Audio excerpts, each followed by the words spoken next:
విషయాలు మీకు త్వరగా జ్ఞాపకం చేస్తాను. పౌలు గారు సుమారు 20 నుంచి 30 సంవత్సరాల సేవ చేశాడు. పౌలు అంటే ఎవరు అని అడిగితే మనకు తెలిసిన విషయమే. యేసు ప్రభు శిష్యులను హింసించినటువంటి వ్యక్తి, కానీ మారు మనసు పొంది యేసు ప్రభు యొక్క సేవ నిమిత్తం హింసించబడ్డ వ్యక్తి. హింసించిన వాడు హింసించబడిన వాడుగా మారాడు. దేవుని స్తోత్రం, హల్లెలూయా. దూషకుడు దూషించబడిన వాడుగా మారాడు. మనము ఏదై ఉన్నామో దానికన్నా రివర్స్గా మనం మారుతాం. మనల్ని దేవుడు తిప్పి వేస్తాడు, మనల్ని రివర్స్ చేస్తాడు, మనకొక యూ టర్న్ ఇస్తాడు దేవుడు. ఇంకా చెప్పాలంటే మీకు ఉదాహరణ చెప్తాను. న్యాయాధిపతుల గ్రంథము 7వ అధ్యాయంలో మీరెవరు ఒక రొట్టె దొల్లుకుంటూ వచ్చి మిద్యానీయుల గుడారాన్ని తలకిందులు చేసింది అని రాయబడింది. ఏంటిది? రొట్టె రావడం ఏంటి? మిద్యానీయుల ఒక గుడారము తలకిందులు కావడం ఏంటి అన్నప్పుడు ఒక ఆయన అర్థం చెప్పాడు. బాబు దీని అర్థం ఇదని చెప్పాడు. అనగా గిద్యోను ఖడ్గము వచ్చి మిద్యానీయుల గుడారాలను లేకుండా చేస్తుంది. పరమ గిద్యోను యొక్క ఆత్మ ఖడ్గమైనటువంటి వాక్యము మన జీవితాల్ని తారుమారు చేస్తుంది, తలకిందులు చేస్తుంది. దేవుని స్తోత్రం, హల్లెలూయా, హల్లెలూయా. ఇక్కడ రాయబడిన మాటలు తన 3 ప్రయాణాల్లో ఇంచుమించు ఒక 10-12 సంవత్సరాలు జరిగిన ప్రయాణాల్లో అక్కడిక్కడికి వెళ్ళడం, ప్రజలకు సువార్త చెప్పడం, సమస్యలను ఎదుర్కోవడం, సమాజ మందిరాలకు వెళ్ళడం, మళ్ళీ అక్కడి నుంచి రావడం, ఈ సమాచారం అంతా ఎత్తుకొని యెరూషలేములో చెప్పడం. ఏమంటే పలానూరికి పోయాం, మిషనరీ ప్రయాణం చేసాం, బాగా జరిగిందండి అని. మీరు రావడానికి ముందే ఇక్కడ పాస్టర్లు కొంతమంది వచ్చారు, 10-12 మంది వచ్చారు. వాళ్ళని పంపించాము. వాళ్ళు మీరందరూ వెళ్ళిపోయిన తర్వాత మళ్ళీ వస్తారు, 3 గంటల ఆ టైంలో వస్తారు, వచ్చి కూర్చుంటారు. ఏం జరిగింది, ఎలా, ఎవరేం చెప్పారు, ఎలా జరిగింది, ఏం భోజనం పెట్టారు, ఎన్ని కనుక్కొని వాళ్ళని మళ్ళీ పంపుతుంటాను. వాళ్ళు మళ్ళీ ఆదివారం వస్తుంటారు. అనగా ప్రతి వ్యక్తి కూడా అకౌంటబుల్గా ఉండాలి, బాధ్యత కలిగిన వాడుగా ఉండాలి. రోమాపత్రిక 14వ అధ్యాయంలో రాయబడింది,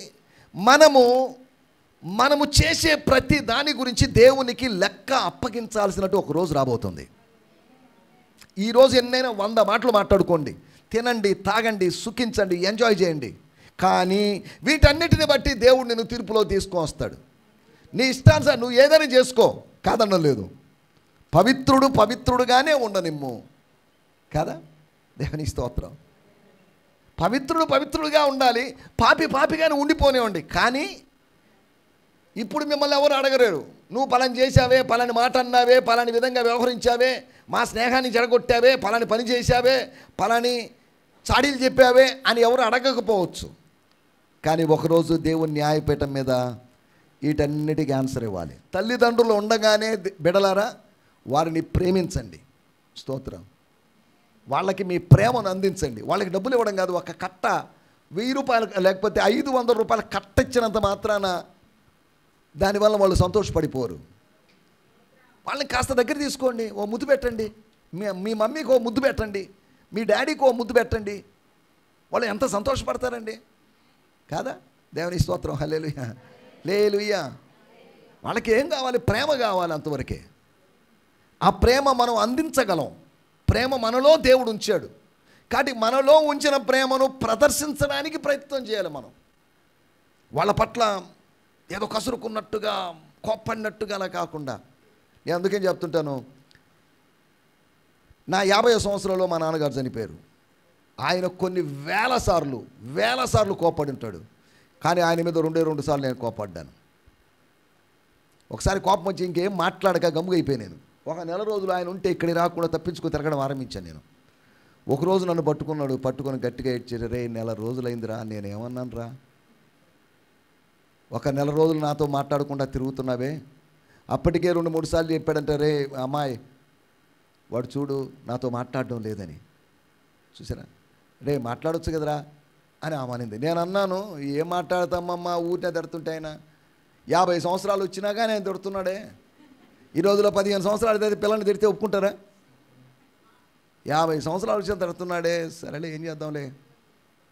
వాళ్ళకి ప్రేమ కావాలి. తల్లిదండ్రులే కాదు, ప్రతి వ్యక్తికి ప్రేమ కావాలి. అది మనం అర్థం చేసుకోవడం లేదు. మన ఇంట్లో పెంచుకున్నట్టు పిల్లి కుక్క కావచ్చు, అంత స్థలం ఉన్నప్పటికీ మన పక్క నుంచి వచ్చి మనల్ని ఆనుకొని మనల్ని రాసుకొని పోద్ది. అది ప్రేమ. అది ప్రేమ వ్యక్తం చేస్తుంది. ఒక జంతువుకి, కొంతకాలం బతికే జంతువుకు ప్రేమ అవసరమైతే ఆ జంతువుల కన్నా అధికంగా బతికేట మనకు ప్రేమ అవసరం లేదా? ఒక ప్రేమపూరితమైన పలకరింపు, ఒక ప్రేమపూరితమైన చిరునవ్వు కదా. ఏందో మరి క్రైస్తవులు బయట అన్యులు నయం అనిపిస్తుంది నాకు. క్రైస్తవులు ఎప్పుడు సీరియస్గా ఉంటారు, ముఖం బిగ తీసుకొని ఉంటారు. వాళ్ళ ముఖాలను చూస్తుంటే ఈ వాక్యం చెప్పబుద్దే కాదు కదా. స్తోత్రం, హల్లెలూయా. కాబట్టి ఎప్పుడు సంతోషంగా ఉందా? లోపల ఉంటే కదా బయటకు కనిపించే సంతోషం. లోపల ఉండాలి, సంతోషం పొంగి పొరలాలి. ఆ పొంగిపోయిన సంతోషాన్ని మనం ఇతరులతో పంచుకోవాలి. సరే, ఇక్కడ ఏం రాయబడింది? 3 ప్రాంతాలకి 3 వేరు ప్రదేశాల్లో పరిచర్య చేసినటువంటి పౌలు తనకెందుకు అనిపించింది, బహుశా నేను ఇక్కడికి వచ్చాను, మళ్ళీ తిరిగి రాను, కానీ ఇది నా చివరి ప్రసంగం అయి ఉంటుంది. నేను ఇంచుమించు ఈ మధ్య కాలంలో కొంతకాలంగా ఇది నా చివరి ప్రసంగమేమో అన్నట్టుగా ప్రసంగం చేస్తున్నాను. మళ్ళీ నేను ప్రసంగం చేయలేకపోవచ్చు. ఒకవేళ నేను చనిపోయిన తర్వాత మా పాస్టర్ గారు చేసిన చివరి ప్రసంగం అండి. ఆయన మరణాన్ని గురించి ఆయన ప్రవచించుకున్నాడండి. ఆయన సంఘ భవిష్యత్తును గురించి ప్రవచించాడని మీరు ఎవరైనా చెప్పుకునే అవకాశం ఉంది. మీరు ఎన్ని చెప్పుకున్నప్పుడు నేను వినడానికి నేను ఉండను. దేవుని స్తోత్రం. ఇక్కడ రాయబడిన మాట చూడండి, శిష్యుల మనస్సులను దృఢపరచి. అంటే ఏమని అర్థం? దృఢపరిచేవాళ్ళు కొంతమందే ఉంటారు, కానీ బలహీనపరిచేవాళ్ళు చాలామంది ఉంటారు. ఒక చిన్న కార్యములు 14వ అధ్యాయం. అయితే అవిధేయులైనటువంటి యూదులు, విధేయులు కాదు వాళ్ళు, అన్యజనులను పురికొల్పి, వాళ్ళని కాదు బయట వాళ్ళని పురికొల్పి వారి మనసులలో ఏం పుట్టించారంట? కొంతమందికి ఇదే పని, పగ పుట్టించడాలు, లేనిపోని విషయాలు చెప్పడాలు, సాడీలు చెప్పడాలు, అక్కడ విషయాలు ఇక్కడ చెప్పడాలు, ఇన్ఫార్మర్స్ లాగా పనిచేయడాలు. స్తోత్రం. ఇక్కడ రాయబడిన మాట ఇంగ్లీష్లో ఒక తర్జుమా నేను రాసుకున్నాను. They poisoned their minds. స్తోత్రం. ఏం చేశారంటే వాళ్ళ మైండ్స్ని, వాళ్ళ మనస్సులను కలుషితం చేశారు, వాళ్ళ మనస్సులను విషపూరితం చేశారు, విషాన్ని ఇంజెక్ట్ చేశారు, కోపాన్ని ఆవేశాన్ని ఇంజెక్ట్ చేశారు. ప్రేమ విస్తారమైన పాపములను కప్పుతుంది, కానీ మనోళ్ళు వీటిని విప్పి సమస్యలు తెచ్చుకొని, ఒక వ్యక్తి గురించి మంచిగా చెప్తే నేను ప్రేమించగలను, ఆ వ్యక్తి గురించి చెడుగా చెప్పినప్పుడు నేను ప్రేమించే అవకాశం లేదు. ఏమండి, అంతేనా కాదా? అందుకని వీళ్ళంత వరకు ఒక వ్యక్తిని గురించి చెడుగా చెప్పొద్దు. కారణం ఏంటో తెలుసా? నేను అతన్ని ప్రేమించకుండా ద్వేషించే అవకాశం ఉంది. కాబట్టి దయచేసి జాగ్రత్తగా ఈ ప్రాక్టికల్ నియమాలను గుర్తుపెట్టుకోవాలి. ఒక వ్యక్తిని గురించి చెడుగా మాట్లాడొద్దు. చెడుగా మాట్లాడటం వల్ల బంధాలు ఏమైపోతున్నాయి? బలహీనమైపోతున్నాయి. గమనించాలి. కొంతమంది ఏం చేశారంట? అవిధేయులైనటువంటి యూదులు సహోదరుల మీద పగ పుట్టించారు, అనగా పాయిజన్ చేశారు.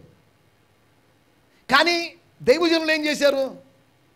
22 శిష్యుల మనసులో ఏం చేశారు? They strengthen their minds, their souls.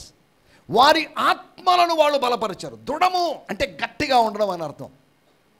అంటే అప్పటి వరకు వాళ్ళు శిష్యులే, కానీ మనసులు ఎలా ఉన్నాయి? బలహీనంగా ఉన్నాయి. వాళ్ళ మనసులు బలపడాలంటే ఏం చేయాలి? ఇప్పుడు దృఢపరచాలంటే ఏం చేయాలి? ఏం చెప్తే నిలకడ వస్తుంది? ఏమండి? స్తోత్రం. దేవుని వాక్యం చెప్పారనుకోండి, వాళ్ళ మనసులు బలపడవా? నిరాశ నిస్పృహతో ఉన్నటువంటి 2 వ్యక్తులు, వాళ్ళు ఎమాయిస్ అనేటువంటి ఊరికి వెళ్తున్నారు. అంటే యెరూషలేము నుంచి వద్దు, ఈ యెరూషలేముకో నమస్కారం, ఈ దేవాలయానికో నమస్కారం, ఈ మతానికో నమస్కారం. అయినా మరీ ఘోరం అండి, ఆయన్ని చంపడం ఏంటి, ఎన్ని మంచి పనులు చేస్తే ఆయన చంపారని మాట్లాడుకుంటూ నిరాశగా వెళ్తున్నప్పుడు ఎవరి గురించి మాట్లాడుతున్నారో ఆ వ్యక్తి వాళ్ళ మధ్యలో ప్రత్యక్షమయ్యాడు. ప్రత్యక్షమైనప్పుడు వాళ్ళతో అవి ఇవి మాట్లాడి అదృశ్యమైపోయాడు. వాడు అడిగాడు ఒకడు మరొకడిని, ఆయన మనతో మాట్లాడుతున్నప్పుడు ఫీలింగ్ ఎలా ఉంది నీకు అని అడిగాడు. ఏదో మండుతుంది, అవునా? ఎందుకు అడిగావు? నాకు కూడా మండుతుంది, నీకు మండుతుంది, నాకు మండుతుంది. నువ్వు చెప్పిన మాటలకి నాకు మండలేదు, లేకపోతే వాళ్ళు ఒకరితో చెప్పిన ఒకరి మాటల వల్ల మంటలేదు, కానీ మూడో వ్యక్తి మాట్లాడిన మాటల వల్ల మంట పుట్టింది. ఎవరా మూడో వ్యక్తి? ఇద్దరు వ్యక్తులు ఆరంభం నుంచి ఉన్నారు, వాళ్ళు అదృశ్యం కాలేదు, కానీ మూడో వ్యక్తి మధ్యలో వచ్చాడు, మధ్యలో అదృశ్యం అయిపోయాడు కదా. యేసు ప్రభు ఈ లోకానికి మధ్యలో వచ్చాడు, మధ్యలో అదృశ్యం అయిపోయాడు. ఆయన మూడో వ్యక్తిగా, షడ్రకు మెషకు అబేద్నెగోల దగ్గర నాలుగో వ్యక్తిగా, దేవుని స్తోత్రం. యాకోబు ఒంటరిగా ఉన్నప్పుడు యాకోబుతో రెండవ వ్యక్తిగా, దేవుని స్తోత్రం, హల్లెలూయా. ఆయన మనతో ఎక్స్ట్రా పర్సన్గా, అదనపు వ్యక్తిగా, ఆహ్వానించని వ్యక్తిగా, పిలవని పేరంటానికి వచ్చినట్టుగా మనతో ఉంటాడు. ఆయన మనం పిలవాల్సిన అవసరం లేదు, ఆయన ఉంటాడు. స్తోత్రం, హల్లెలూయా. మనం పిలిస్తేనే వెళ్తాం, కానీ ఆయన పిలవకపోయినా వస్తాడు. మనం జాగ్రత్తగా ఆలోచించాలి. శిష్యుల మనసులు ఏమైపోయినాయట? పరిస్థితులు, ఆనాటి సామాజిక పరిస్థితులు సరిగా లేవు, మనసులు ఎలాగైపోయినాయి? అనవసరంగా మతాన్ని వదిలిపెట్టి, యూదా మతాన్ని వదిలిపెట్టి ఈ పౌలు వీళ్ళందరూ వచ్చేసరికి వీళ్ళు వెనకాల పోయామండి. ఇది కాదు కరెక్ట్, అదే కరెక్ట్ అనిపిస్తుంది అని ఏదో డైలమాలో, తడబాటులో కదా. ఆత్మీయ జీవితాల్లో, మన జీవితాల్లో కూడా ఇదే కదా పరిస్థితి. ముందుకు సాగాలా, వెనక్కి వెళ్ళాలా? ముందు పోతే నుయ్యి, వెనకపోతే గొయ్యి అన్నట్టుగా ఉంటుంది మన పరిస్థితి. ఇప్పుడు అలాగని బాప్తిజం తీసుకున్నాం కాబట్టి వెనక్కి పోలేము. వెనకపోతే పాస్టర్ శాపాలు పెడతాడు. దేవుని రాజ్యానికి వారసుడు కాదు, ఇవన్నీ ఎందుకు తొలకానిపులు? అలాగని ముందుకు సాగలేకుండా నిలబడిపోయినట్లుగా, నిలిచిపోయినట్లుగా ఉంటాం. జాగ్రత్తగా అర్థం చేసుకోవాలి. శిష్యుల మనసులు ఏం కావాలి? శిష్యుల మనసులని కాదు, తర్జుమా ఏంటంటే వాళ్ళ యొక్క సైకే అన్నారు. సైకాలజీ అంటే వాళ్ళ మనసులు కాదు, వాళ్ళ యొక్క ఆత్మలు, వాళ్ళ యొక్క శరీరాలు కాదు బలపరిచింది. శరీరం బలపరచడానికి కాస్త మంచి ప్రేమ విందు పెట్టి చికెన్ మటన్తో భోజనం పెడితే శరీరం బలపడింది. ఇప్పుడు వాళ్ళ మనస్సును బలపరచడానికి కాస్త మానసికంగా, కాస్త ఎంజాయ్మెంట్, కొద్ది డ్యాన్స్ వేసి, కొద్ది పాటలు పాడి ఏదో చేస్తే వాళ్ళు మానసికంగా బలపడతారు. కానీ వాళ్ళ ఆత్మలను బలపరిచాడు. భవిష్యత్తును ముందుగా చూసి, వాళ్లకు జరగబోయేదాన్ని ముందుగా చూసి, ఇవన్నీ జరుగుతాయి అయినా ధైర్యంగా ఉండండి అని చెప్పి వాళ్ళను బలపరిచాడు. గతంలో జరిగిన వాటి గురించి చెప్పి, ఇదిగో సంతోష్, నువ్వు గతంలో నువ్వు పలాని వాడివి అని చెప్తే నేను బలహీనపడతాను కదా. భవిష్యత్తులో జరగబోయే వాటి గురించి నీకు పెద్ద ప్రమాదం రాబోతుందండి, అయినా పర్లేదు, ఆ ప్రమాదం నుంచి దేవుడు కాపాడతాడు అంటే ఎట్టుంటుంది? దేవుని స్తోత్రం, హల్లెలూయా. ఏమని చెప్తున్నాడు ఇక్కడ? శిష్యుల మనసుల్ని. ఎవరోళ్ళు ఈ శిష్యులు?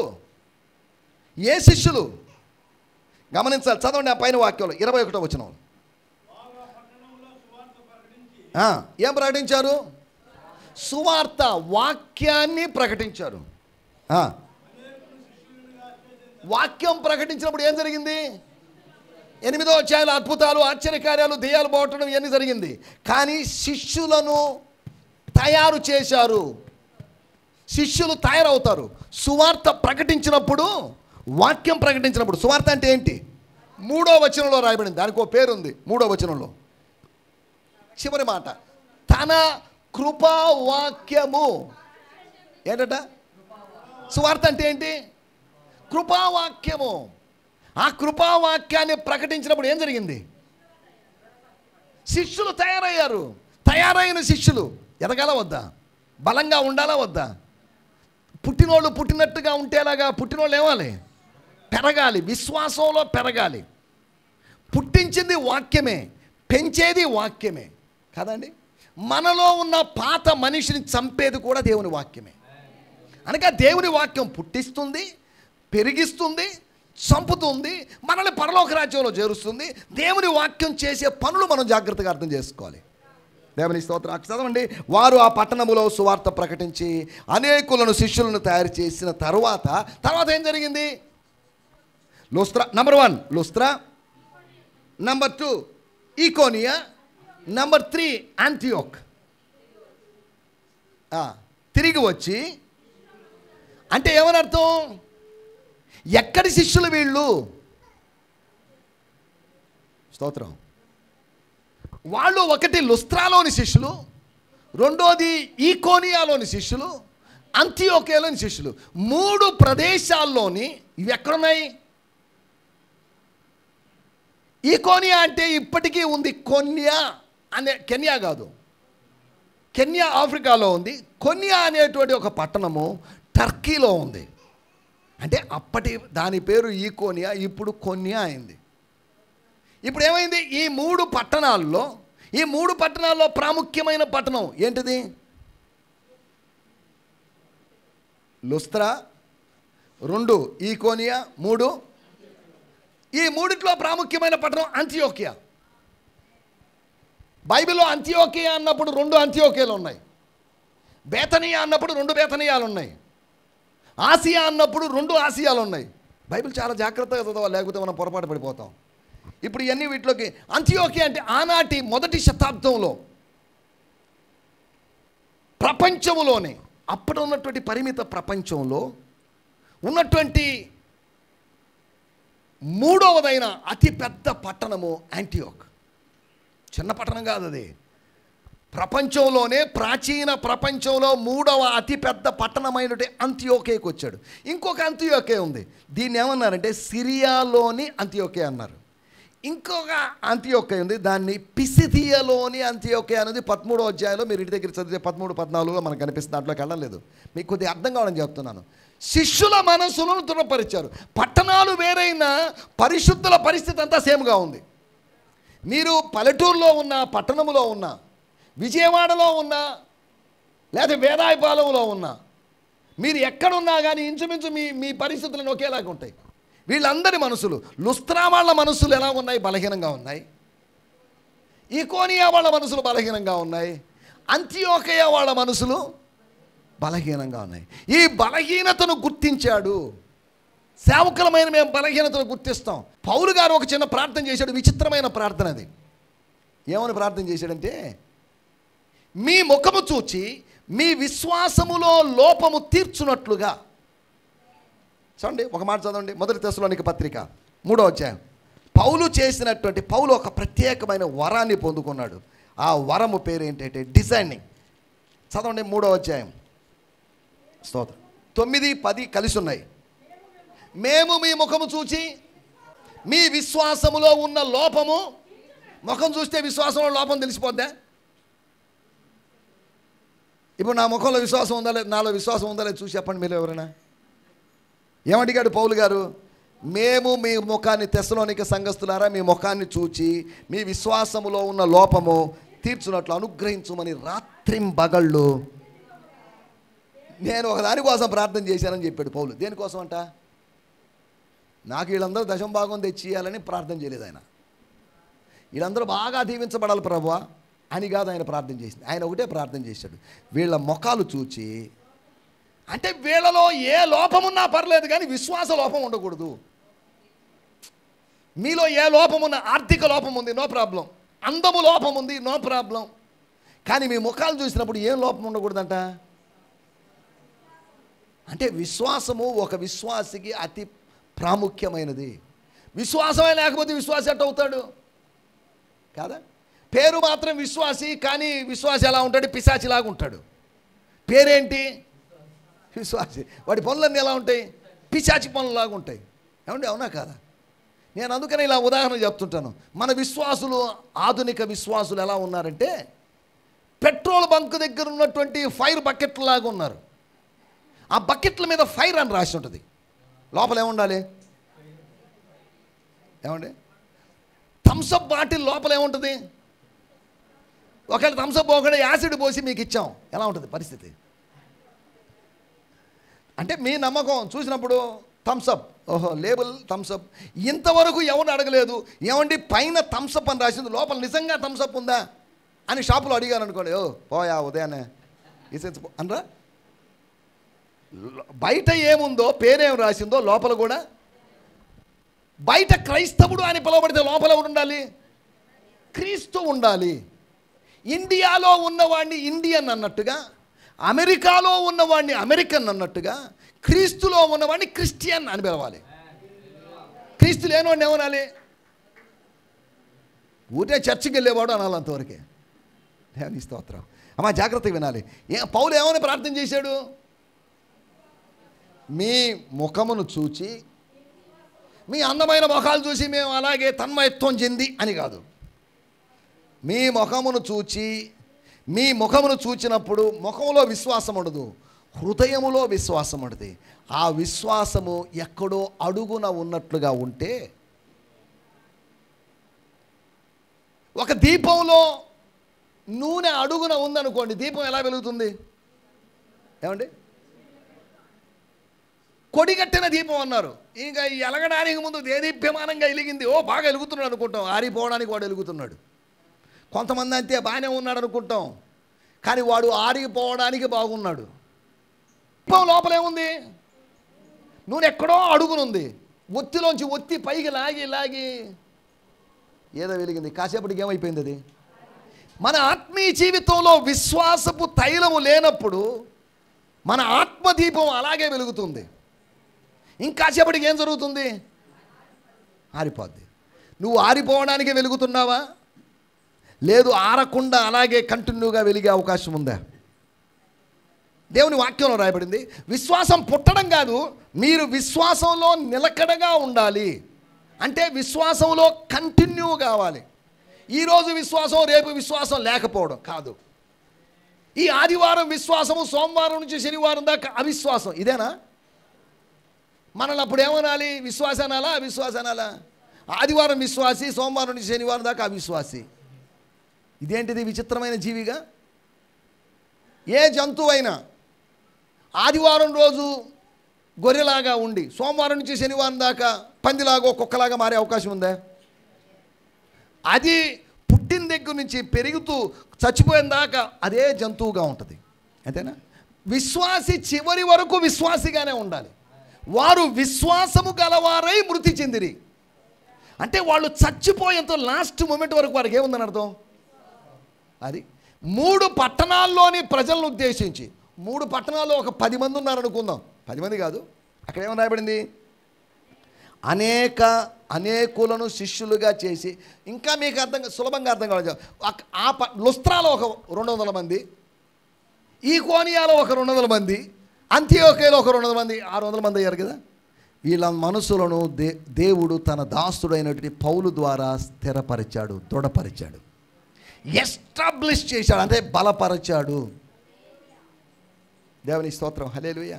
బలపరచడం, స్థిరపరచడం అంటే ఒంటరిగా ఉన్నోడు పెళ్లి చేసుకొని 2 బిడ్డలు కానీ బాడుగింట్లోంచి సొంత ఇంట్లోకి వెళ్ళిపోయి సొంత ఇంటి మీద ఇంకొక ఇల్లు వేసుకొని పర్లేదండి అనే స్థితి కాదు. ఇది భౌతికంగా స్థిరపడడం. ఆత్మ సంబంధంగా స్థిరపడాలి. విశ్వాసంలో ఎలా ఉండాలి? ఈరోజు విశ్వాసం ఉండి రేపు అవిశ్వాసిగా ఉండడానికి వీల్లేదు. ముందు అధిక విశ్వాసిగా ఉంటాడు, తర్వాత విశ్వాసిగా ఉంటాడు, మామూలు విశ్వాసం, తర్వాత అల్ప విశ్వాసి, తర్వాత అవిశ్వాసి, ఇలా మెట్టుగా దిగజారుతుంటాడు. జాగ్రత్తగా అర్థం చేసుకోవాల్సిన విషయం ఏంటంటే, విశ్వాస జీవితంలో మనం లోతుగా వెళ్ళాలి. నా విశ్వాసం పెరగాలి అంటే, ఇంకా మీకు చెప్పాలంటే, మీరు దేవుని పాఠశాలలో విద్యార్థులు అనుకోండి, విశ్వాసంలో ఎలా ఉండాలి? దృఢంగా ఉండాలి. అంటే ఏం జరగాలి? చదవండి ఒక మాట, రోమీలకు రాసిన పత్రిక, ముగించేస్తాను. 1వ అధ్యాయం 11వ వచనం. స్థిరపడవలనని అనగా మీకును నాకును మీరు స్థిరపడాలి. ఓ తెసలోనిక సంఘస్థులారా, మీ విశ్వాసంలో లోపం ఉండకూడదు. ఓ లుస్త్రా వాళ్ళారా, మీరు విశ్వాసంలో కొనసాగాలి. ఓ ఈకోనియా వారులారా, మీరు విశ్వాసంలో కొనసాగాలి. ఓ అంతియోకేయ వారులారా, మీరు విశ్వాసంలో కొనసాగాలి. ఓ పెరంకొండ వారులారా, ఓ ముదిగేడు వారులారా, ఓ ముత్తుకూరు వారులారా, ఓ వెంకన్నపురం వారులారా, ఓ శాంతినగర్ వారులారా, మీరు విశ్వాసమందు నిలకడగా ఉండాలి. పౌలు యొక్క మిషనరీ ప్రయాణం 14వ అధ్యాయంలో ముగిసింది. 15వ అధ్యాయంలో యెరూషలేముకు వచ్చేసారు. వాళ్ళొక చిన్న పార్టీ ఒకటి ఏర్పాటు చేసుకున్నారు. రిపోర్ట్ ఇవ్వండి అన్నారు, రిపోర్ట్ ఇచ్చారు. ఫస్ట్ మిషనరీ ప్రయాణం చేస్తారనుకోలేదు, చేశారు. దాని ప్రోత్సాహాన్ని బట్టి 2వ మిషనరీ ప్రయాణం చేశాడు. మళ్ళీ ఆత్మలో సంపాదించుకున్నాడు, సంఘాలు స్థాపించాడు, మళ్ళీ 3వ మిషనరీ ప్రయాణం చేశాడు. కానీ ఈ 3 మిషనరీ ప్రయాణాల్లో ఎన్నో ప్రదేశాలకు మళ్ళీ వెళ్ళలేదు. ఒక్క ప్రాంతానికి మాత్రమే మళ్ళీ 3 ప్రయాణాల్లో వెళ్ళాడు. అది గలతీయ అనేటువంటి ప్రదేశం. ఎందుకు వెళ్ళాడు ఏంటి అనే దాంట్లోకి మనం వెళ్ళలేదు. కొంచెం జాగ్రత్తగా ఆలోచించాలి లోతైన విషయాలు. విశ్వాసం అందు ఏమైపోవాలి? రోజు మన విశ్వాసం ఏం కావాలి? పెరగాలి. ఈరోజు పెరిగినంత కాదు, రేపు ఇంకా పెరగాలి. చదువుకుంటున్నాం.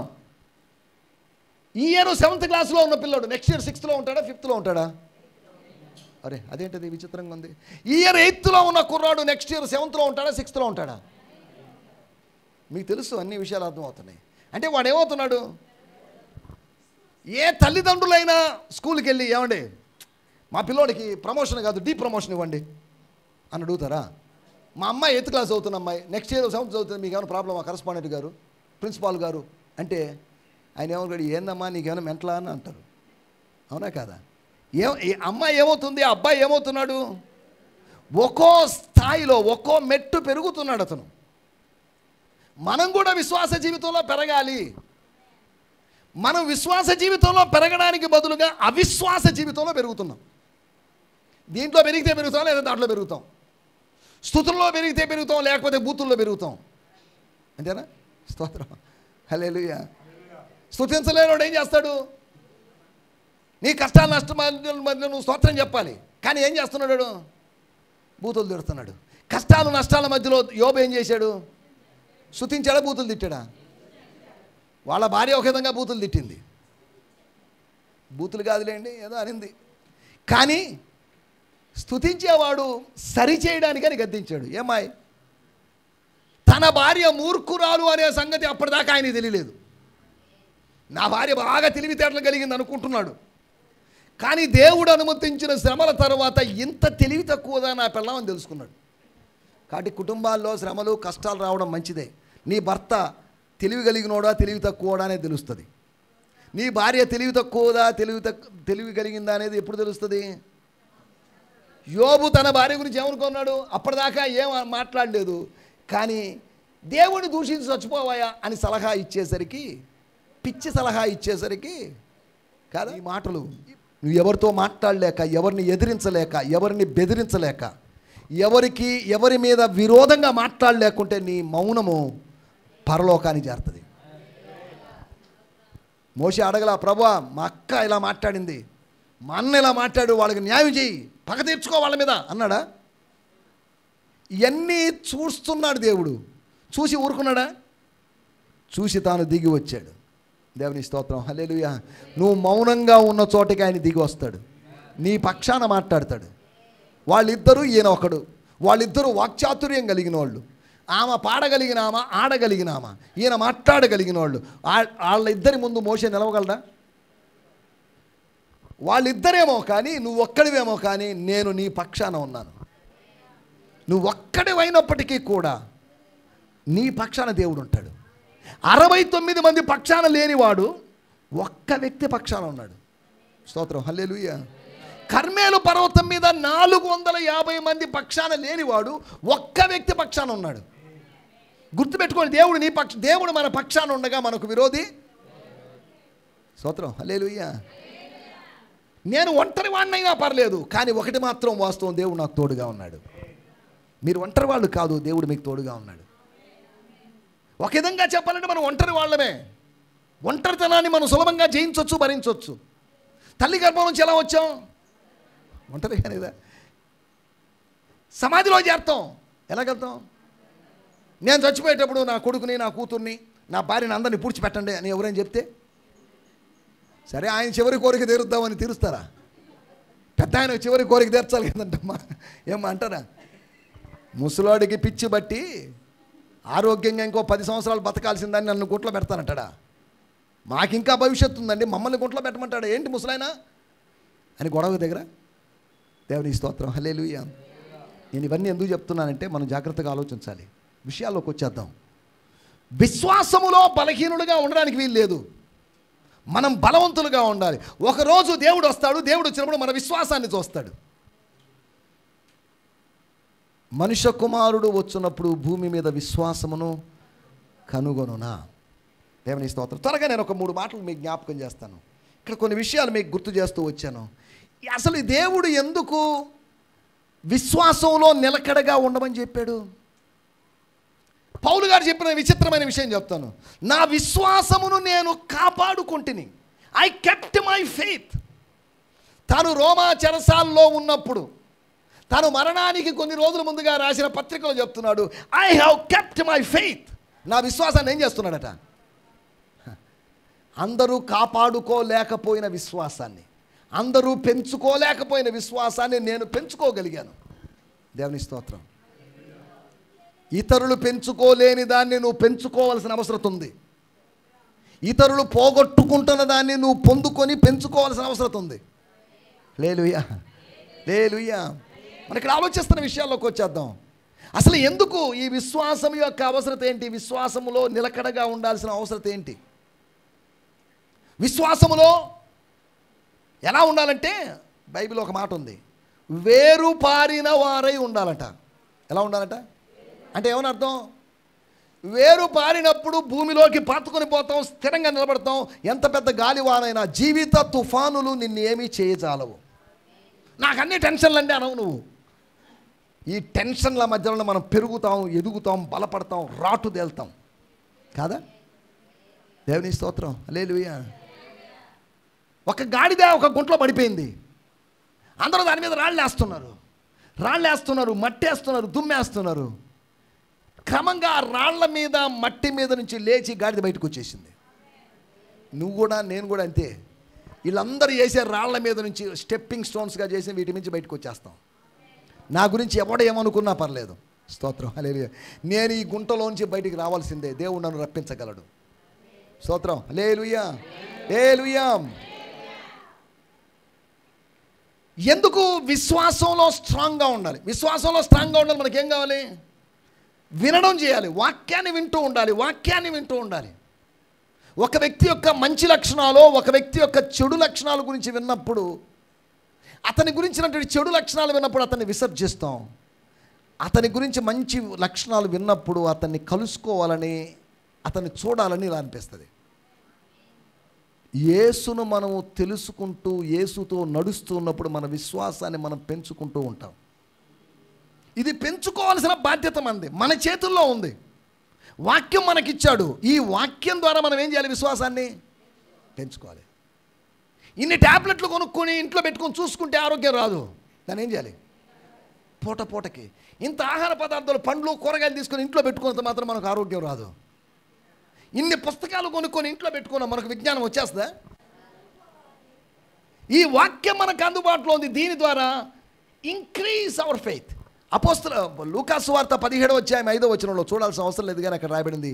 అపోస్తులు అడిగిన మాట ఏంటంటే, ఇంక్రీజ్ అవర్ ఫెయిత్.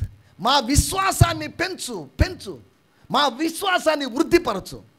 ఇప్పుడు మా విశ్వాసాన్ని వృద్ధిపరచు అని ప్రార్థించిన వాళ్ళు ఇప్పుడు చెప్తున్నారు. ఏమని చెప్తున్నారు తెలుసా? మీ విశ్వాసాన్ని మీరు పెంచుకోండి అని. దేవుని స్తోత్రం, హల్లెలూయా. మీ విశ్వాసాన్ని పెంచుకోవడానికి మేము సహాయపడగలము. We can help you. మీ విశ్వాస వృద్ధికి మేము సహాయపడతాం. మేము పెంచుకున్నట్టుగా మీరు విశ్వాసాన్ని పెంచుకోవాలి. అంత్యోక్య పట్టణంలో పౌలు గారిని రాళ్లతో కొట్టి చచ్చిపోయాడు అనుకొని ఆడు పడేసి వచ్చేసారు. అయిపోయాడు అనుకొని వచ్చారు. కానీ అతడు లేచి మళ్ళా పట్టణంలోకి వచ్చి సువార్తను ప్రకటించాడు. నాకొద్దు బాబు, ఈ శ్రమలు వద్దు, ఈ కష్టాలు వద్దని వెళ్ళిపోయింటేనా శిష్యులు తయారై ఉండేవాళ్ళు కాదు. అతడు సువార్త ప్రకటించుండేవాడు కాదు. నువ్వు తిరిగి లేవడం కొంతమందికి ప్రయోజనకరం అవుద్ది. నువ్వు పడిపోయిన స్థితిలో ఉండొద్దు. రైస్. నువ్వు పడ్డ స్థితిలోంచి, నీ మీద రాళ్ళ దెబ్బలు పడ్డాయి వాస్తవమే, దాంట్లోంచి నువ్వు లేచి నిలబడ్డప్పుడు అనేక మంది శిష్యులుగా మారారు అని రాయబడింది. దేవుని స్తోత్రం, హల్లెలూయా. చదవండి ఒక మాట, అదే మాట. శిష్యుల మనసులను దృఢపరిచి అనేక శ్రమలు అనుభవించి. గుర్తుపెట్టుకోండి, విశ్వాసం ఉంటే శ్రమలు తొలగిపోతాయని కాదు, విశ్వాసం ఉంటే శ్రమలు పెరుగుతాయి.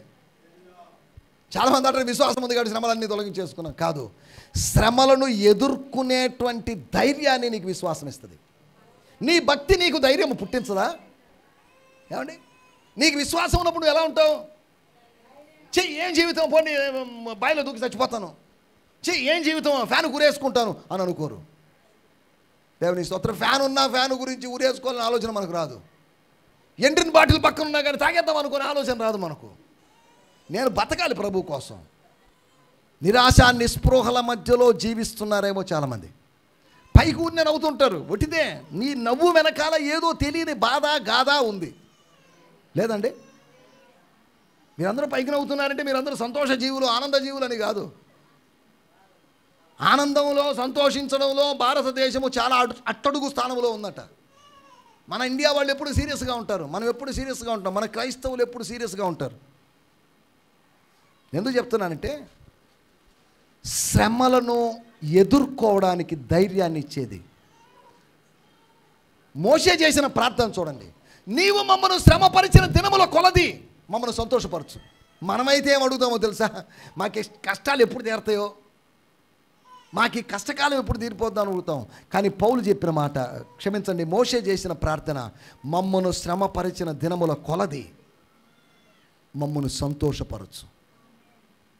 మాకు శ్రమలు ఇవ్వు, నో ప్రాబ్లం, శ్రమలతో పాటు సంతోషాన్ని కూడా ఇవ్వు.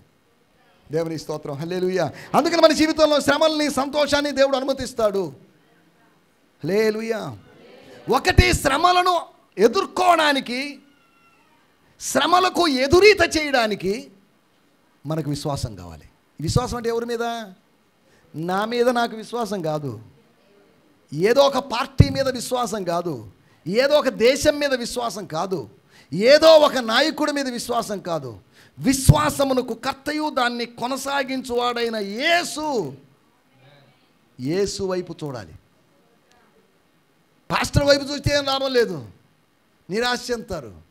కానీ ప్రభు వైపు చూస్తే నిరీక్షణ పొందుకుంటారు. దేవుని స్తోత్రం. మొట్టమొదటి విషయము, శ్రమలను అనుభవించడానికి మనం విశ్వాసంలో నిలకడ ఉండాలి. ఏమొస్తాయండి, ఇంకా రానివ్వండి, నో ప్రాబ్లం. ఎంత విశ్వాస వీరుడో అన్ని విపత్తులు వచ్చాయి యోబుకి. యోబుకి విశ్వాసం లేదా? విశ్వాసం ఉంది, శ్రమలను జయించాడు. నువ్వు విశ్వాసాన్ని బట్టి వీటన్నిటి జయించవచ్చు. చిన్న ఆర్థిక సమస్యలను జయించవచ్చు. రెండో విషయాన్ని నేను మీకు జ్ఞాపకం చేస్తాను. 22వ వచనంలో అక్కడ రాయబడింది, మనము దేవుని రాజ్యములో ప్రవేశించాలి. ఇంకా చెప్పాలంటే ఈ మాటలు చెప్తున్నా, మీరు చెప్తున్నాడని అర్థం చేసుకోవాలి.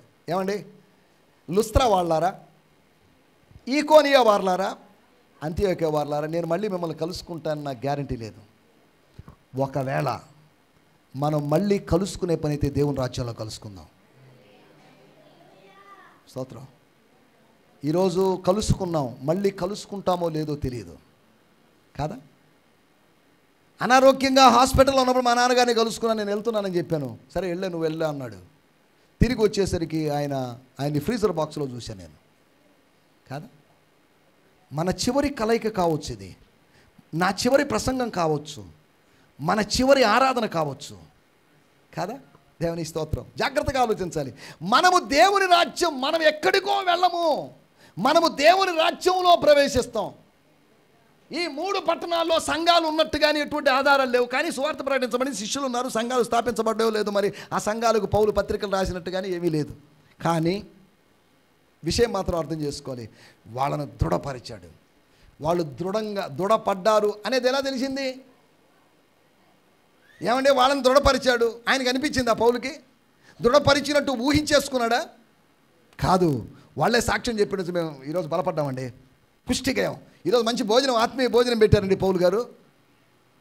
ఆత్మలో వాళ్ళు బలపడ్డారు. దేవుని స్తోత్రం. చదవండి, అదే 15వ అధ్యాయంలో పక్కనే ఉంటుంది, 32వ వచనం. మరియు సహోదరులను ఆదరించి ఏం చేశారంట? వాళ్ళు నాశనం చేశారని కాదు, వాళ్ళు ఏం చేశారంట? ఆదరించి, ఏడుస్తాను అవసరంగా, ఆదరించి వాళ్ళు ఎవరైనారంట? ఏం చేశాడు? యూదాయు శీలాయి పెక్కు మాటలతో, ఏ మాటలయ్యి? పిచ్చి మాటలా? అదే వాళ్ళు ఎవరాళ్ళు? అది ఇంపార్టెంట్ మాట. వాళ్ళు ప్రవక్తలు కాబట్టి సహోదరుల దగ్గరికి వెళ్ళి ప్రవచించాడుగా, బాబు ఆదరణ నీకు కలుగును గాక, సమస్త ఆదరణ దేవుడు నీకు అనుగ్రహించును గాక, నీ కష్టమేదో నాకు అర్థమైంది, నీ కన్నీరేంటో నాకు అర్థమైందని వాళ్ళని ఆదరించి స్థిరపరిచి స్తోత్రం. హల్లెలూయా. ఈ మాటలు మాట్లాడుతున్న మీ విశ్వాసం స్ట్రాంగ్ కావాలి. నన్ను ఏ సమస్య కదిలించదు, అట్టివాడు దుర్వార్తకు జడియడు అని 112వ కీర్తనలో రాయబడింది. మన చుట్టూ ఎన్నో వార్తలు వింటాం, టెన్షన్ పడాల్సిన అవసరం లేదు. మీకేదో వింత సంభవించినట్టు మీరు టెన్షన్ పడాల్సిన అవసరం లేదు. అందరికీ సంభవించే మీకు సంభవిస్తున్నాయి. నాకు వచ్చిన కష్టాలు ఎవరికి రాలేదనద్దు, అందరికి వచ్చిన కష్టాలు మీకు వస్తున్నాయి. ఏమండి, ఎవరికి రాని కష్టాలు మీకు రావడం లేదు, కానీ అందరికి వచ్చిన కష్టాలే మనకు వస్తాయి. సాధారణంగా మనుషులకు కలుగు శోధనలు తప్ప మీకు దేవుడు ఏది అనుమతించడు. ఈ శోధనల మధ్యలో తాను తప్పించుకునే మార్గాన్ని కూడా మీకు కలుగు చేస్తాడు. 30 సంవత్సరాలుగా ప్రభు సేవలో సిగ్గు శరం చీము నెత్తు లేనోడికి తయారైపోయాను. నిజం, మీరు నమ్ముతారని నాకు సిగ్గు లేదు. నేను దేని గురించి సిగ్గుపడను. ఎవరైనా ఏదైనా అనుకున్నా కానీ డోంట్ కేర్. నా మీద ఊసినా నేను పెద్ద పట్టించుకోను. నేను నా చర్మం గట్టిగా మారింది, దున్నపోత చర్మం లాగా మారింది నా చర్మం. నా ముఖమును చెక్కుముకి రాతి వలే చేసుకుంటుని అంటాడు కీర్తనాకారుడు. మీరు పొగిడితే బాగా నవ్వి, మీరు ఏదైనా విమర్శిస్తే నో, మీరు పొగిడినా ఒకటే, మీరు తిట్టినా ఒకటే. చెక్కుముకి రాతిలాగా. రాయి ఎలా ఉంటుంది? రాయి నవ్వుతుందా? రాయి నవ్వుతుందా అండి? దాన్ని పొగిడాము, మంచి రాయండి, అందమైన దానివి, అందమైనటువంటి ముఖం అని ఎంత పొగిడినంత మాత్రం సంతోషపడిపోద్దా? ఛీ దుర్మార్గురాలా అని రాయిని తిట్టాం మనం. రాయి ఏమన్నా ఫీల్ అయిపోద్దా? ఎటువంటి నీ ప్రజల యొక్క పొగడ్తలకు, ప్రజల యొక్క విమర్శలకు నువ్వు కుంగిపోవాల్సిన, దాని అసలు పట్టించుకోవాల్సిన అవసరం లేదు. నీ ముఖాన్ని ఎలా చేసుకోవాలట? ఫీలింగ్స్ కనిపించకూడదు. తర్వాత గుడ్డితనం రావడం మంచిది కాదా? అంటే దేవుడు చెప్తున్నాడు, నాయన ఇప్పటికే చాలా విన్నాం, ఇంకా చాలా వినొద్దులే, చాలే. ఇప్పటికే చాలా మాట్లాడావు, ఎక్కువ మాట్లాడుతులే. ఇప్పటికే చాలా చూసే చూపు లేదండి, ఏం నష్టం ఏముంది ఇప్పుడు కాదా? స్తోత్రం. హల్లెలూయా, హల్లెలూయా. రెండో విషయం మనం జ్ఞాపకం చేసుకుంటున్నాం. స్వర్గ ప్రవేశాన్ని సులభతరం చేస్తుంది దేవుని యందలి విశ్వాసం. మనం విశ్వాసం లేకుండా దేవుని రాజ్యంలో ప్రవేశించలేము. విశ్వాసముతో దేవుని రాజ్యంలో ప్రవేశిస్తాం. దేవుని స్తోత్రం. శ్రమలను అనుభవించడానికి విశ్వాసం కావాలి. రెండోది, స్వర్గంలో ప్రవేశించడానికి మనకు విశ్వాసం కావాలి. మూడో విషయం నేను చెప్పి ముగించేస్తాను. 15వ అధ్యాయంలో పక్కనే ఉంది 9వ వచనం. స్తోత్రం, స్తోత్రం. వారి హృదయములను చాలండి, వారి హృదయములను విశ్వాసం వల్ల ఏం చేశాడట? వాళ్ళ హృదయాల్లో విశ్వాసములో నిలకడగా ఉండాలి, మనసుల్లో విశ్వాసంలో నిలకడగా ఉండాలని చెప్పినోడు ఇప్పుడు ఏం చెప్పాడు? వారి హృదయములను ఎలాగా? విశ్వాసం అనే సబ్బు. మీకు అర్థం కాదు, విశ్వాసం సబ్బు కాదు. విశ్వాసం అనే సబ్బుతో మన అపవిత్రతను తీసివేసేటారు. నువ్వు విశ్వసించినప్పుడు నువ్వు శుద్ధీకరించబడతావు. స్తోత్రం. దీన్ని గ్రీకులో కెథార్సిస్ అన్నారు. శుద్ధీకరణ అనేది ఒక ప్రాసెస్. శుద్ధీకరణ సులభంగా జరగదు, మంటల్లో పెడితేనే శుద్ధీకరణ వస్తుంది. యెషయా గ్రంథము 48వ అధ్యాయం 10వ వచనంలో రాయబడింది, నేను నిన్ను పుటము వేసి తిని. వెండిని పుటం వేసినట్టు కాదండి, ఇబ్బందుల కొలిమిలో నేను పుటం వేశాను. ఇంకా వెళ్ళలేదు కొంతమంది. మనము షట్రకు మెషకు అబెద్నెగోలము కొలిమిలోకి వెళ్ళాలి, మండుతున్న అగ్నిగుండంలోకి వెళ్ళలేదు కొంతమంది. దగ్గరికి వచ్చేసిన నామాలు కాదని వెనకాలకి వెళ్ళిపోయారు. మీరు కొన్ని కొలుముల గుండా వెళ్ళబోతున్నారు, మీరు శుద్ధీకరించబడబోతున్నారు. అది దేవుని చిత్తం. చదవండి మాట. యెషయా గ్రంథం 48వ అధ్యాయం 10వ వచనం. లేదా, ఓ ఇశ్రాయేలు, నేను నిన్ను పుటము వేసి తిని. వెండిని అందరూ వేసినట్టు కాదు. దేవునికి స్తోత్రం. హల్లెలూయా. దేవుడు తన ప్రజలను ఎక్కడ చేశాడు? ఏం చేశాడట? పుటం వేశాడు. పుటం వేయడం అంటే ఏంటి? కాల్చి కరగదీసి మలినాన్ని తొలగించడం. నశించిపోయే సువర్ణము అగ్ని పరీక్షకు లోబడితే అమూల్యమైన మీ విశ్వాసం. దేవునికి స్తోత్రం. హల్లెలూయా. వెండి శుద్ధీకరించబడిందో లేదో ఎలా చెప్తారో తెలుసా? శుద్ధీకరించేవాడు దాన్ని కరగదీసి దాన్ని చూసినప్పుడు తన ముఖం కనిపించింది అనుకోండి, శుద్ధీకరించబడిందని అర్థం. నువ్వు కరగదీయబడ్డప్పుడు నీలో యేసు యొక్క ప్రతిబింబం కనిపించింది అనుకోండి, నువ్వు శుద్ధీకరించబడ్డాడు. నువ్వు నీలాగా కనిపించకూడదు, నువ్వు యేసులాగా కనిపించాలి. ఆమె ఎంత ప్రేమగా మాట్లాడుతుందండి. అతను ఎంత ప్రేమగా మాట్లాడతాడండి అని చెప్పాలి. మన కోపిస్తాడు అతను, చిరుపట్లు ఆడుతుంటాడు, చిరుపుట్లు ఆడుతుంటాడు. ఏగా మన గురించి సాక్ష్యాలు. ఏమండి, నా మాటలు ముగించేస్తున్నాను. 3 విషయాలు చెప్పాను నేను. విశ్వాసములో నిలకడగా ఉంటే మనం శ్రమలను ఎదుర్కోగలం. రెండోది, విశ్వాసంలో మనం నిలకడగా ఉంటే స్వర్గంలో ప్రవేశించగలం. మూడోది, విశ్వాసంలో నిలకడగా ఉంటే మనం శుద్ధీకరించబడగలం. దేవునికి స్తోత్రం, హల్లెలూయా. ఏం రాబడింది? మొట్టమొదటి, విశ్వాసంలో శ్రమలు ఎదుర్కోగలం. ఒక చిన్న మాట గుర్తు. ఏంటి శ్రమలు? ఏంటి శ్రమలు? ముగ్గురికి వచ్చిన శ్రమల గురించి ఒక్క శ్రమ గురించి చెప్తా. ఏంటి ఆ శ్రమ? మీకు అర్థమవుతుందో లేదో మరి ఒక కనెక్షన్ చెప్పబోతున్నాను. అపోస్తల కార్యములు 11వ అధ్యాయము 28వ వచనం. అనేటువంటి ప్రవక్త నిలబడి నీరో అనేటువంటి చక్రవర్తి యొక్క నాన్నగారు అయినటువంటి క్లౌడియస్ సీసర్ అనేటువంటి ఆ వ్యక్తి కాలంలో జరిగింది. సరే, మనం దాంట్లోకి వెళ్ళలేదు. ఇది ఎందుకు చదివించాడు రా బాబు ఈయన అనుకుంటున్నారేమో. ఎవరు వచ్చారు? అగబనే వచ్చి ఏం ప్రవచించాడు? అంతియోక్య అన్నప్పుడు మీరు గుర్తుపెట్టుకోవాలి, అంతియోక్యలో శిష్యులకి క్రైస్తవులు అనే పేరు వచ్చింది మొట్టమొదటి. అదే ఊరు కాదు, ఇది ఇంపార్టెంట్ ఊరు. రెండోది, అంతియోక్య నుంచి ప్రవక్త వచ్చాడు. యెరూషలేములో నుంచి ప్రవక్త వచ్చి అంతియోక్యకు వచ్చి అంతియోక్యలో ప్రవచనం చెప్పారు. ఏం ప్రవచనం? గొప్ప కరువు రాబోతుంది అంటే దాని అర్థం మీకు శ్రమలు రాబోతున్నాయి. ఎవరికి? అంతియోక్య వాళ్ళకి, ఈకోనియా వాళ్ళకి, భూలోకమంతటా. ఏమన్నా అంతేనా? అంతియోక్య మాత్రమే కాదు, భూలోకమంతటా. ఏమని అర్థం?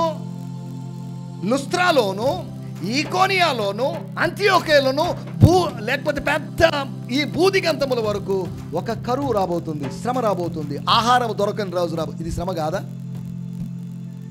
ఏమండి, ఈ శ్రమలలో నువ్వు నిలకడగా ఉండు. వాళ్ళకి ఇచ్చిన ఒక శ్రమను గురించి ఒక చిన్న ఉదాహరణ చెప్పాను అంతవరకే. నాడు గాఢాంధకారపు లోయలో గుండా నేను సంచరించినను. నేనెందుకు సంచరించాలండి? నేను దేవుని బిడ్డని, యెహోవా నా కాపరి. నో, నేను సంచరించను అన్నాడా? నువ్వు యెహోవా నీ కాపరి వాస్తవమే, కానీ నువ్వు గాఢాంధకారపులో ఈ అనుభవాలు, చీకటి అనుభవాల్లోంచి, కష్టాల అనుభవాల్లోంచి, కన్నీటి అనుభవాల్లోంచి, బాకా లోయ అనుభవంలోంచి నువ్వు వెళ్తావు. కష్టాల్లోంచి వెళ్తేనే మన విశ్వాసం పెరుగుతుందండి. ఆయన శ్రమల వలన విధేయత నేర్చుకున్నాడు. మన శ్రమల వల్ల ఏం నేర్చుకుంటాం? మీ అందరికీ శ్రమలు రావాలి, అది నా కోరిక. ఇప్పుడున్న శ్రమల కన్నా 10 రెట్లు అధికమైన శ్రమలు రావాలి. అంటే ఈ సంఘానికి రాకూడదు, వేరే సంఘానికి వెళ్ళాలి. అదేగా ఆలోచించింది. ఈ రోజులో ప్రవక్తలు, ఆ రోజులో మొదటి శతాబ్దపు ప్రవక్త భూలోకమంతా కరువు వస్తుందని ప్రకటించాడు. కానీ మన ప్రవక్తలు ఇది చెప్పరు. మన ప్రవక్తలు ఆశీర్వాదాలు వస్తాయి, అది పోతుంది, ఇది పోతుంది అని చెప్తారు. కొట్టితే ఇవన్నీ ఆ ప్రవక్త చెప్పింది చెప్పినట్లుగా నెరవేరింది. ఆ ప్రవక్త మళ్ళీ 21వ అధ్యాయంలో కనిపించాడు, అది వేరే విషయం, దాంట్లోకి వెళ్ళలేదు. విశ్వాసంలో నిలకడగా ఉందాం, వాక్యం ధ్యానిద్దాం, ప్రార్థిద్దాం. మనము శ్రమలను ఎదుర్కోవడానికి విశ్వాసం కావాలని, స్వర్గంలో ప్రవేశించడానికి మనకు విశ్వాసం కావాలని. మూడోది, తీకరించబడాలంటే విశ్వాసం కావాలి. 15వ అధ్యాయం 9వ వచనంలో రాయబడింది, వారి హృదయములను, కొందరి హృదయాలను, అన్యుల హృదయాలను, ఆత్మీయుల హృదయాన్ని, యూదుల హృదయాన్ని, లుస్త్రా వారి హృదయాన్ని, ఈకోనియా వారి హృదయాన్ని, అంతియోక్య వారి హృదయాన్ని. ప్రిన్సిపల్ ఏంటి? ఒకే ప్రిన్సిపల్, విశ్వాసము ద్వారా శుద్ధీకరణ, శాంక్టిఫికేషన్ బై ఫెయిత్. స్తోత్రం. ఏమండి, ఏం చెప్పాను నేను ఇప్పుడు? శాంక్టిఫికేషన్ బై ఫెయిత్ అని చెప్పాను నేను. అంటే దాని అర్థం ఏంటంటే, ఇంకొక మాట దానికి ముందు ఒకటి ఉంది, జస్టిఫికేషన్ బై ఫెయిత్. తర్వాత ఇంకో మాట పెట్టుకోవాలి, గ్లోరిఫికేషన్ బై ఫెయిత్. స్తోత్రం, హల్లెలూయా. విశ్వాసం ద్వారా జరుగుతున్న పనుల గురించి మనం మాట్లాడుకుంటున్నాం. నాలో విశ్వాసం బలహీనంగా ఉంది. అపోస్తులు ప్రార్థించినట్టుగా ప్రార్థిద్దాం, ప్రభువా ఇంక్రీజ్ మై ఫెయిత్. వాళ్ళకి విశ్వాసం లేదు, వీళ్ళకి విశ్వాసం లేదు అంటున్నాం. యేసు ప్రభు శిష్యుల్ని దోన్లో అడిగాడు, ఆ గాలి వానలు గద్దించిన తర్వాత మరి, హలో, మీ విశ్వాసం ఎక్కడా? మీ తెల్ల దుస్తులు ఎక్కడా? మీ దశంభాగం ఎక్కడా? మీ ప్రోగ్రాములు ఎక్కడా? ఏమడిగాడు? Where is your faith? ఈరోజు మధ్యాహ్నం కూడా మిమ్మల్ని అదే అడుగుతున్నాడు దేవుడు. విశ్వాసము అనే ఫలము తీసుకొని వచ్చావా? అన్ని జనులు పూలు పండ్లు తీసుకొచ్చారు. ఈ విశ్వాసముతో ప్రభు సన్నిధికి వచ్చినప్పుడు ఆయన సంతోషపడతాడు. ఆయన్ను ప్రసాదింపజేసేటువంటి పుష్పము కన్నా పండు కన్నా శ్రేష్టమైనటువంటి విశ్వాసముతో నువ్వు ప్రభు సన్నిధికి వచ్చావా? ప్రభు యొద్దకు వచ్చువాడు ఆయన ఉన్నాడనియు తన్ను వెదకు వారికి ఫలము దయచేవాడని నమ్మవలను కదా. విశ్వాసము లేకుండా దేవునికి ఇష్టడై ఉండుట అనగా విశ్వాసము లేకుండా దేవుణ్ణి సంతోషపరచలేము. ఈ ఆదరణ కూడికలో లేకపోతే ఈ ఐక్యారాధనల వల్ల ఆయన సంతోషపడడు. ఆయన సంతోషపడి నువ్వు పెంచుకున్న విశ్వాసాన్ని బట్టి సంతోషపడతాడు. దేవుని స్తోత్రం. అందరం కళ్ళు